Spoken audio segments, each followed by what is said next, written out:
Hi. For today's podcast, I'm talking to Lee Drutman, who's a senior fellow at New America and the author of Breaking the Two-Party Doom Loop. On January 14th, he wrote an opinion piece for the New York Times titled How to Fix America's Two-Party Problem. It was a very interesting piece, so I reached out to Lee, and he is nice enough to join us today to talk about it. Would you like to introduce yourself and Sure. It's great to be with you, Terry. Great to be having this conversation. I'm an author. Uh, I'm a senior fellow at New America, which is a think tank in Washington, D.C. I also co-host a podcast called Politics in Question and write a Substack newsletter called Undercurrent Events. And generally very interested in issues of electoral reform, of the theory that our democracy as we practice it right now in the United States is a sort of inadequate form of democracy to represent the diversity and pluralism of 21st century America. so is it safe to say you're basically focused on more of the national picture? House of Representatives is what your article was about. Yeah, that's what it's about. Realistically, I think we're going to start the reform movement at a state and local level. Congress usually follows what the rest of the country does, doesn't usually lead. Although, who knows? But I think we're going to talk about what it could mean for Minnesota, and I think Minnesota would be a great state for reform. Right. So maybe for the audience, could you just summarize a little bit about what your opinion piece was about, the how to fix America's two-party problem? Right. So we have a two-party system in the US. We've had it for a long time. It's not because Americans want just two parties or naturally fit into just two parties, or even that the Constitution says we should have two parties. It's kind of like this default setting that we never bothered to update, and that we have single winner elections that naturally lead us towards two parties. But over the last several decades, the share of Americans who say we want more parties has, steadily increased. About two-thirds of Americans say we need more parties. Almost half of Americans say I don't identify as either a Democrat or a Republican. 90% of Americans now say the political system is broken. So something needs to change, and I think that something. Many things need to change, but the core thing that needs to change is this antiquated way that we do elections in the United States that uses single winner districts and restricts us to just two choices, Democrats and Republicans, even though Americans are clamoring for more choices. And the binary nature of our zero-sum political competition is just driving us further and further apart from each other as Americans, is generating a level of animosity and hatred that is just toxic to collective self-government. And Yeah. that So is terrifying uh, as we I as we see it continue to get worse and worse in these early days of the second Trump administration. right. So one of the aspects of the article that I did find really interesting was this, and the Times did a great job with the sort of the charts and the moving text, um, how you broke up using the data, the people into six different parties. I think it was you have this progressive party, a new liberal party, new populist party, growth and opportunity party, uh, Patriot Party, and Christian Conservative Party. Could you talk a little bit about that? I mean, people are on a spectrum, it looks like, of socially liberal, economically liberal. Yeah. So, basically the idea is if we got away from single member districts and moved to proportional multi-member districts, and we could talk a little bit about the mechanics of that, that would make space for more parties.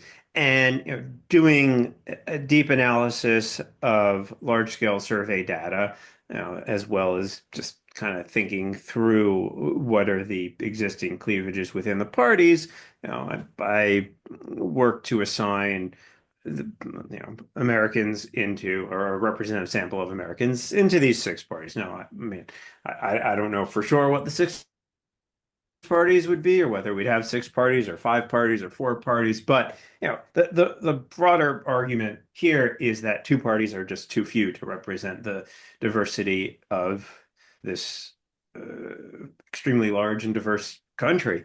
All right. And it's just sort of silly. And if you look at who votes for Democrats and who votes for Republicans, it's actually much more diverse and heterogeneous than the national parties would have us think, because the national parties are actually, quite constrained in who gets elected Right. to serve in Congress, in part because Democrats come from the most liberal places and Republicans come from the most conservative places, the ones who make it to Washington. But you're in Minneapolis, it's mostly Democratic city, but there are some Republicans who live in Minneapolis. They don't get to elect anybody to represent them. They're probably different from the Republicans who live in the more rural parts of the state. Yeah, absolutely. And I think in the article, and this was a good example, you use AOC and her saying like she probably shouldn't be in the same party with Joe Biden, but she is because Yes. that's the Yeah. only choice. Yep. Um, one of the things that I thought uh, may be an obstacle is you mentioned that winner take all type system might work well in a less polarized political times, but given that these are such polarized times, how do we get out of that sort of polarized doom loop and start being able to talk about electoral reform? Well, we're having this conversation, Yeah. and the reason we're having this conversation,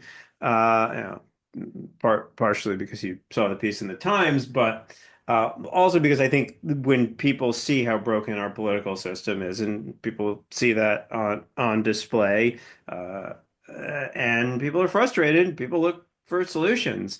Now, I mean, the challenge of any reform is, one, you have to identify what the problem is, and two, you have to cohere on a solution, and three, you have to push the political actors who need to enact the law to say, actually, this alternative would be better. So I think, we're at stage one. People recognize there's a problem. We're, starting to move into stage two, which is what are the solutions? And, for a few years, the conversation was about ranked choice voting, and oh, maybe that can help. And I think, you've written, and a number of others have said, well, maybe ranked choice voting is actually not the answer, because it is both not transformative enough and adds a level of complication that maybe it takes us in the wrong direction. And I certainly agree with that assessment. I was once enthusiastic about ranked choice voting, but I think the conversation is now expanding, and I think more and more people are talking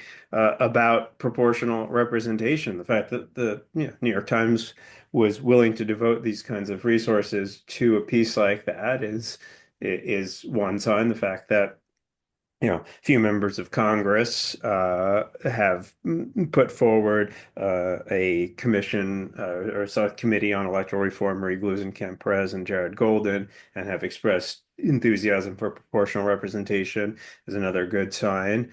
It's a conversation that people are starting to have now. And I think, it's not going to solve all of our problems and bring us, rainbows and ponies, but So, it can help us to uh, make our democracy work mhm. a little bit better than it does now, in which it's clearly not working hardly at all. So I think in your article you talk about how only 10% of the House of Representative um, seats are really competitive, right? With gerrymandering and things of that nature. Yeah. And, I mean, we tend to blame gerrymandering, but a lot of it is just the fact that Democrats mostly represent urban and professional suburban districts, and Republicans mostly represent more rural and small town areas. And the fact that you have geographically based representation with single member districts means that it's just very hard to find a district that is balanced between Democrats and Republicans enough to make it competitive. So even you don't even need gerrymandering. There's a lot of natural non-competition. Now, gerrymandering does make it worse and create some complications.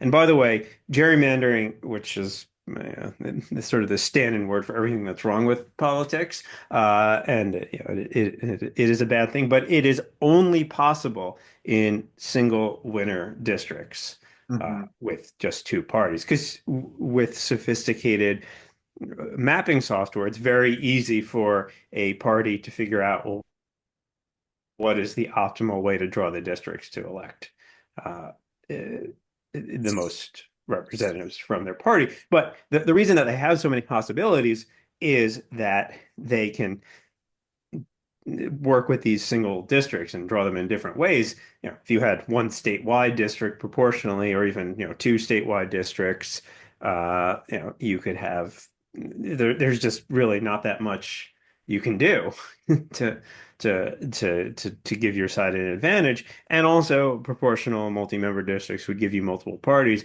so the outcomes just become a lot less predictable. So it's the single easiest way to get rid of gerrymandering is to move to proportional multi-member districts. I mean, even states with independent commissions, which is better than legislatures, still wind up with mostly uncompetitive districts because of the geography and So, partisan geography problem. so on a practical, if this was to be implemented, Minnesota has eight Congress or representatives right now, and four Democrats and four Republicans. But on a state level, how does that work? So, like my representative is Ilhan Omar. I believe she's District 5. Um, do I still go out and vote for her, or is there kind of would eight seats be open for the entire state, and I could vote for whatever candidate I wanted, and districts don't matter? How would that?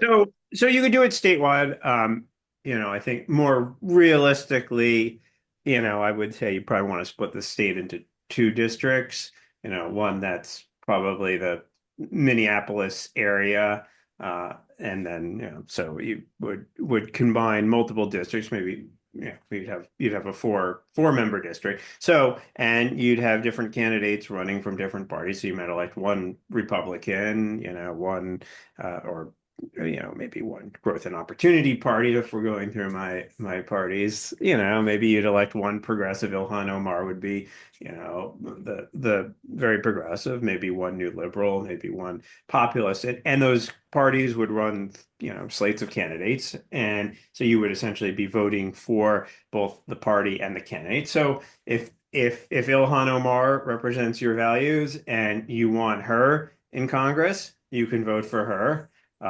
If you want Dean Phillips, I guess he's not Congress anymore, but he'd be a Yeah. more new liberal Democrat. You could vote for him, and you wouldn't have to be in his district to vote for him, and likewise, or in his an existing district to vote for him. Likewise, you wouldn't need to be in Ilhan Omar's existing district to vote for her. You just need to be in the broader multi-member district. And what that would mean is also the folks in the Iron Range, up north who still want to vote for a Democrat, would or somebody left of center, maybe it'd be a new populist, would still be able to have somebody who represents their values in Congress, and instead of being in an increasingly Republican district. Wow, that's great. You threw out the Iron Range, so you have some idea of Minnesota and My the. wife is from Minnesota, Oh, so, that's right. Okay, so right. So another interesting piece, item fact that you mentioned is that the house is frozen at 34:35. Um, I don't really understand the history of that. Could you just give a little background on why they froze it there? And Um, what would be a more appropriate number in your estimation?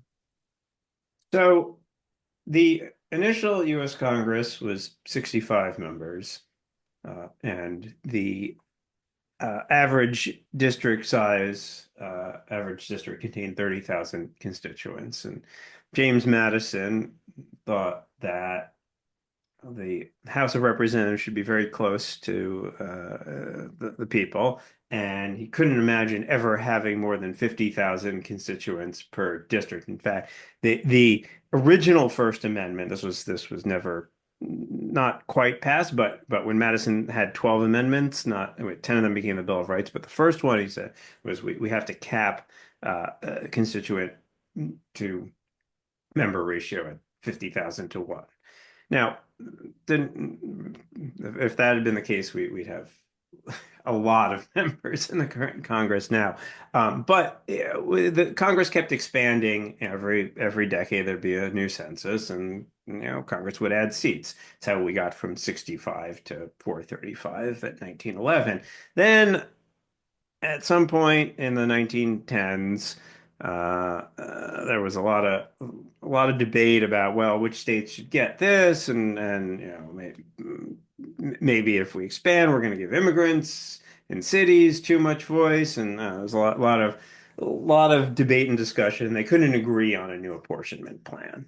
And then, it was supposed to happen every 10 years after the census. And finally in 1929, they said, well, maybe we should just keep it at 435. That seems like enough. We have enough people here. And so it's been frozen at 435 since, I mean, it's frozen at 435 since 1911, but they put it into, let's just keep it at 435, 1929.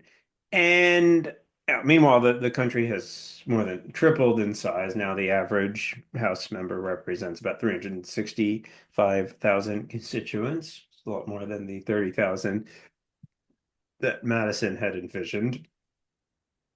Uh, so it seems like maybe we should increase the House by a little bit. The number we put forward in the Times piece is 593. I'm also the co-author of American Academy of Arts and Sciences report, The Case for Enlarging the Size of the House of Representatives. We called for 583 in that report.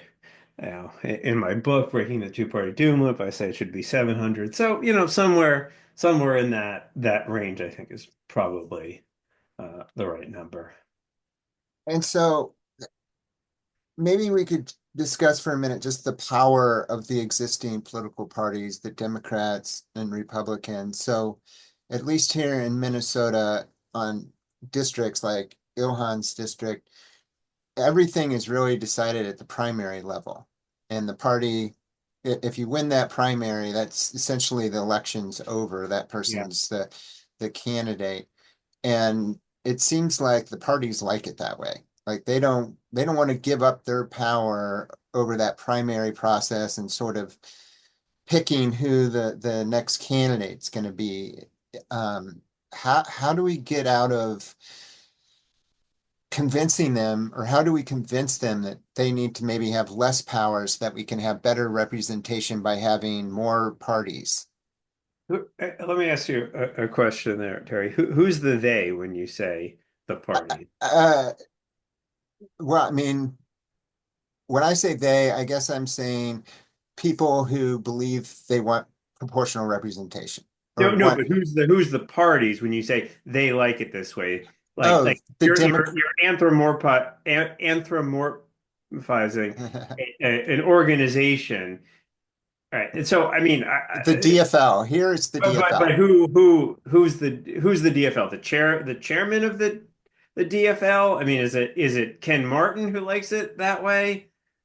Uh, Well, I would think so, yes. But it's been that way for such a long time, and the leadership positions have changed over the years, but this caucus primary type system has not modernized at all in many, many decades. So.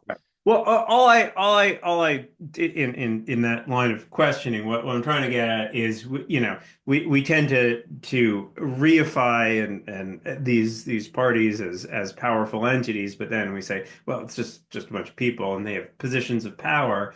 But I don't know. I mean, it doesn't seem like those positions of power are so great, and a lot of them are started out as activists who had ideas for policy. Now, I mean, it's true that it's hard to get people to change the rules of that they control, but I think a lot of people in and around politics understand that something's not working, and uh, ultimately, I think they are open to change if there is a sense that change is popular, and that they can do just as well, and maybe even better in a different political system, right? I mean, you have a lot of people who are elected members of the DFL in the state legislature, who some of them might not be super happy with the overall direction of the DFL. They might want to organize Mhm. factions that would be their own parties that they could run independently. I mean, Dean Phillips and Ilhan Omar are very different types of Democrats. They'd probably be in different parties in any other system. Angie Craig, or I guess, is another, um, maybe more of a Dean Phillips type Democrat. Well, it's interesting that you mentioned Martin, right, who wants to be the chair of the DNC. Yeah. And here we're dealing with a real mess. And I would say, and I've written, I think he should kind of focus a little bit more on the state before exporting what's happening here to the rest of the country.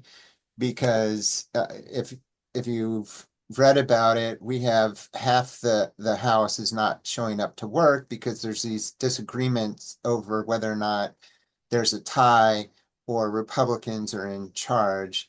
Uh, and I'm wondering, and the whole thing comes down to residency. And one uh, person that was elected, his name is Curtis, was found to, after the election, was found to actually not live in the district.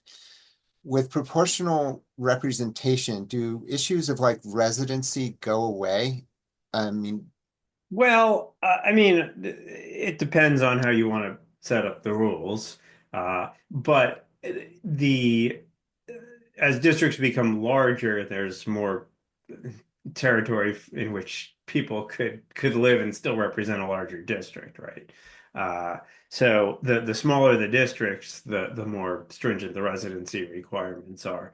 I mean, basically, there's this idea embedded in the way we have single districts that there is like something specific about a district with a number, that it has some character and something unique. But that's just bullshit, right? I mean, that's just somebody drew a bunch of lines and gave a bunch of numbers to different areas in those lines. I mean, there are real geographic boundaries, like the city of Minneapolis is a distinct political entity. Hennepin County is a distinct political entity, but these counties and cities are often split up into multiple districts that sometimes cross city boundaries. So fundamentally, the question is why in a politics of 17 of the 1780s, in which people pretty much stayed in one place, and you could draw very distinct communities, and maybe people had, and maybe the economies were really local and distinct to different communities. Maybe that model of having a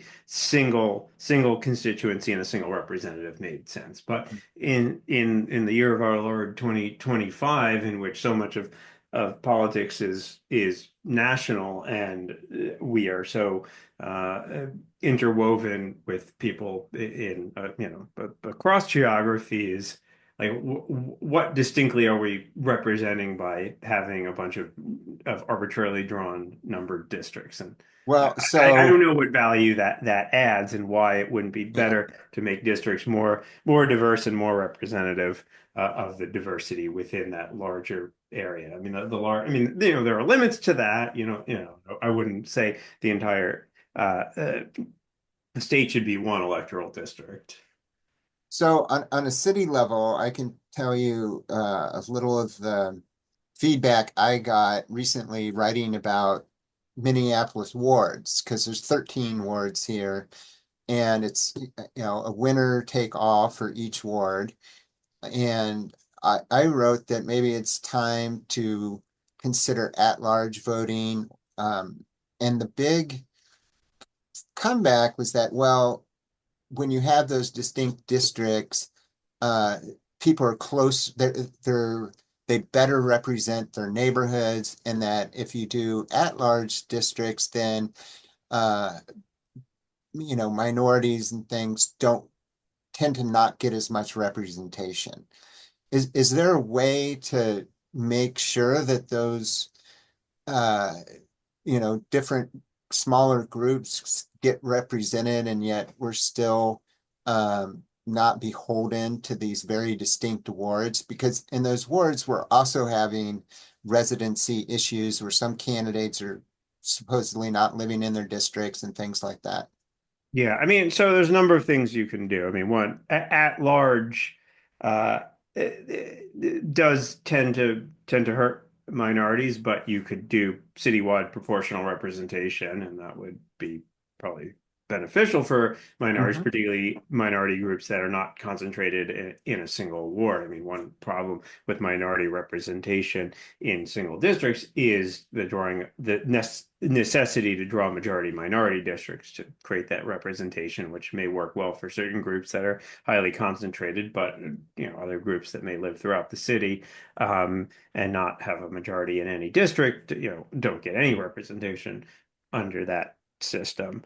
Uh, Now, I mean, there is an argument, particularly for city politics in which politics can be very local, to have, individual wards, but then you could have the existing 13 wards, and then you could add a second, was basically what the Germans and the New Zealanders do, is to have a parallel system where you elect citywide representatives proportionally. So if you vote in New Zealand, you get two votes, one for your district constituency and one for the proportional party. So you can vote for a party that will represent citywide uh, and get seats in proportion to the share of votes it gets.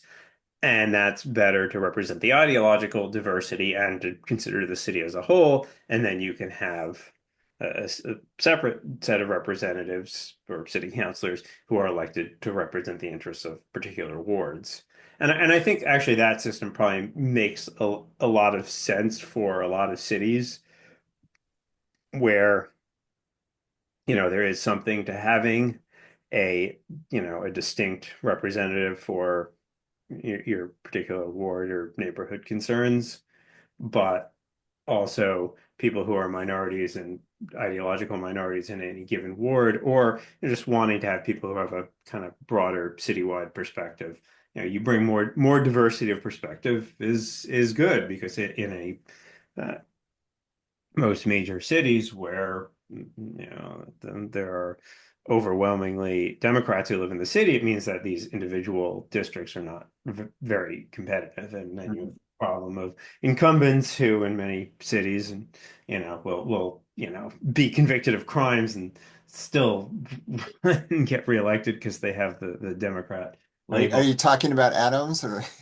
I mean, there's counselors in Washington, D.C. I mean, Adams, who knows what'll become of him. But I mean, Washington, D.C., there's a council member who got reelected despite having a Mhm. criminal conviction. If we could, and I don't want to keep you for too much longer here. I know you're busy, but going back to that uh, ranked choice voting, it's a big deal here. Uh, what are some of the downsides that you see as opposed to just having one vote? I know in my own experience, door knocking, people are confused by it, even though it's been around for 8 years. They're still a little confused on how it works, and it also drives candidates to strategize a little bit more about uh, who they want to partner with and get their second choice votes or even third choice votes. And we have a situation here where the mayor uh, last time got elected. I think it went to 23 different rounds of voting with ranked choice voting before he was elected. So I'm just curious what you see some of the limitations are and maybe some of the benefits of ranked choice voting. Well, so yeah, I've been studying and thinking about this since 2016 when I first learned about ranked choice voting. And when it was first explained to me, I said, "Oh, this seems like a pretty cool idea. It could, bring more candidates, more choices into politics. It seems like we would value that. Solves the spoiler problem potentially. All right, this seems like a good idea." And then it passed in Maine, and so it sort of got a little bit of national attention at a moment in which politics seemed pretty dark. And yeah, I think a lot of us were looking for some some reform avenues. And I started studying it more, and at New America, we commissioned a bunch of papers, and it's just been a real flowering of research on the effects of ranked choice voting. And there have been more and more cities and locales that have used it, so there's now more and more experience with it. And the thing that comes up over and over again is exactly what you said, that people are like, well, I kind of get it, but it seems kind of confusing. And just like if you're going to have all these transfers, it seems like maybe uh, it's hard to follow. It feels a little bit like a black box. There's consistent evidence that the folks who take most advantage of the rankings are the folks who you would expect, people who are rich and highly educated and super engaged, and the people who don't really utilize the rankings are the people who tend to be less well educated, have fewer resources, and maybe it's a little simpler just to have one vote. And there are forms of proportional representation that do ranking. There's the single transferable vote used in Ireland, but most forms of proportional representation you just have one vote. And frankly, I just think that's a lot easier for people. And the more I've seen this. I think that the when you have a come from behind victory where the person who wins is not the person who got the most first place votes, that feels to a lot of people like that's not really fair. But if you don't have that, then what's the point of having ranked choice voting? Right, right. So there's a little bit if you need ranked choice voting, then maybe you don't want ranked choice voting because it undermines the legitimacy of the outcome. I don't, I mean, there's no perfect way to do elections, and there are trade-offs, and but I think the problem is that ranked choice voting is trying to work within the single winner election system, which is just No, fundamentally that's problematic. Now, I mean, there are certain offices like the mayor that are going to be elected through a single winner system because there can only be one mayor at a time. So you need to have a approach to that. Frankly, I think fusion voting is a better approach to that, in which you have multiple parties on the ballot who can endorse the same candidate. So if you wanted to support Jacob Frey on the DFL line, that would be one thing, but maybe you want to support him on the Working Families Party line mhm.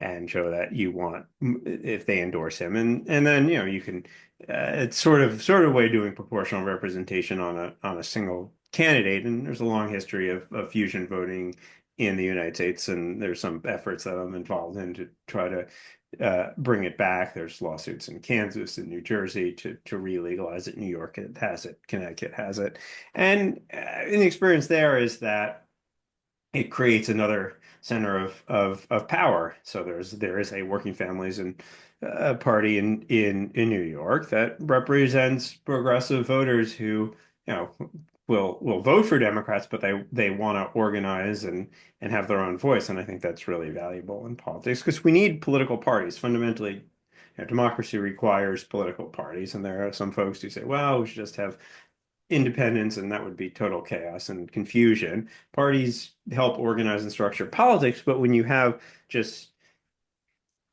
two of them, they go to war with each other in a zero-sum way. And when you have just one of them, as many cities and states do, you have none of the disciplining value of competition, and that leads to stagnancy and corruption too often. Right. Yeah, absolutely.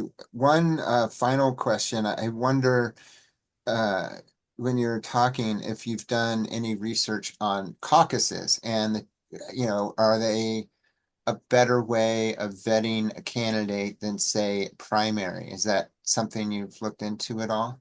Well, I will say this that the primary in the US is totally unique. In every other democracy in the world, parties choose their candidates privately. They don't open up the nomination to anybody who wants to register as a Democrat or a Republican, or even increasingly in most states don't even have to register as a member of party. You just get to, which kind of renders the idea of a political party increasingly meaningless. So I think we should let parties choose how they want to select their nominees, but the problem is in a one party dominant place, which is most places in the US right now, that becomes almost totally undemocratic control. Yeah. It's like Soviet style elections, although frankly, it is like Soviet style elections in most places. Yeah. Uh, so I think, again, there's a lot of people who want to monkey around with primary reform, and I just feel like they're monkeying around the wrong tree there because the problem is the single winner district, which restricts competition. And the answer to that is pretty simple and straightforward and frankly quite transformative, which is just to use proportional multi-member districts, which is what most other democracies in the world do, and to have multiple parties and then do what every other democracy does is you hold elections and then parties form coalitions and govern for a few years and then until they can't agree anymore and then or another election comes up and then you build another coalition and then democracy moves Oh, forward. although what's your response to what's happened in France, right? Well, Because France is not a proportional democracy. France is a majoritarian democracy. France uses single winner districts, uh, and I think that creates tremendous distortions. Although, I mean, I mean, you might ask about Germany, where they've had the collapse of a coalition. I mean, they'll have another election, and probably they'll have a center-right government after having a center-left government. But right, I mean, there is a certain amount of turmoil and dynamism that some might see as dangerous. Uh, but I think democracy needs a way to constantly readjust and reorganize, and that's what's happening. And I think if you asked anybody who li lives in these European countries, do you think you'd be better off with a two-party system? They would say absolutely not. But absolutely yeah, not. Yeah. we'd be at civil war with each other, right? I mean, Mhm. that's the problem. You by forcing this artificial binary, it makes it very hard to kind of recombine the pieces to create new coalitions as times change. So, I mean, it's when there is stress on the political system, post-COVID inflation is a beast. And has stressed governments around the world. People want change, and new parties offer change, and then they coalesce into new governments. And there is a kind of cyclical nature to these moments in which there's frustration, and then there's some problems get solved, things get a little better. Okay, that's fine. And then new problem, new chaos. And the problem with our political system is there's really no way for people to want something new or frustrated to express that frustration other than voting for a party that they completely disagree with. Or not voting. or Right. not voting, right? And So, I mean, I think we had 70% not vote in our city elections, but I want to let you go. I know you have a busy day ahead of you. Is there anything that we didn't talk about that you wanted to mention today? no, I appreciate the conversation. I think people want to read more. They can read my book, Breaking the Two-Party Doom Loop, or sign up for my Substack at under current events, or check out my podcast, Politics in Question, or find me on any of the social media platforms. Okay, thank you. I'm sure they will because there's definitely a lot of people here interested in seeing electoral reform, and I'll have to email you with how this Minnesota legislator thing works out. It's really crazy. So Yeah. yeah. All right, All thanks. right. All right. Take care.